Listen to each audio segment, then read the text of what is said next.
ಬೌದ್ಧ ದೇವಾಲಯದಲ್ಲಿ ರೋಬೋಟ್ಗೆ ದೀಕ್ಷೆ, ಶತಮಾನಗಳ ಹಳೆಯ ಸಂಪ್ರದಾಯದೊಂದಿಗೆ ಕೃತಕ ಬುದ್ಧಿಮತ್ತೆ ಸಂಗಮ.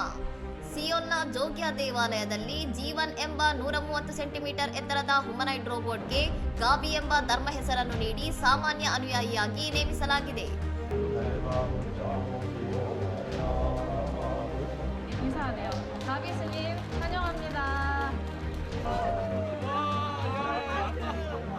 ಬೌದ್ಧ ವಸ್ತ್ರಗಳನ್ನು ಧರಿಸಿದ್ದ ಈ ರೋಬೋಟ್ ಹಿರಿಯ ಸನ್ಯಾಸಿಗಳ ಮುಂದೆ ಅಂಗೈಗಳನ್ನು ಒಟ್ಟುಗೂಡಿಸಿ ಪ್ರಾರ್ಥಿಸುವ ಮೂಲಕ ಸಾಂಪ್ರದಾಯಿಕ ವಿಧಿವಿಧಾನಗಳಲ್ಲಿ ಭಾಗವಹಿಸಿತು.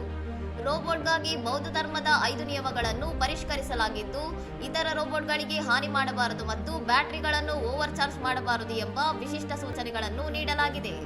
ಸಾಂಪ್ರದಾಯಿಕ ಧೂಪದ್ರವ್ಯದ ಬದಲು ರೋಬೋಟ್ನ ತೋಳಿಗೆ ಕಮಲದ ಹಬ್ಬದ ಸ್ಟಿಕ್ಕರ್ ಹಚ್ಚಲಾಯಿತು ಮತ್ತು ಅದರ ಕುತ್ತಿಗೆಗೆ 108 ಮಣಿಗಳ ಪ್ರಾರ್ಥನಾಹಾರವನ್ನು ಹಾಕಿ ಶುದ್ಧೀಕರಿಸಲಾಯಿತು.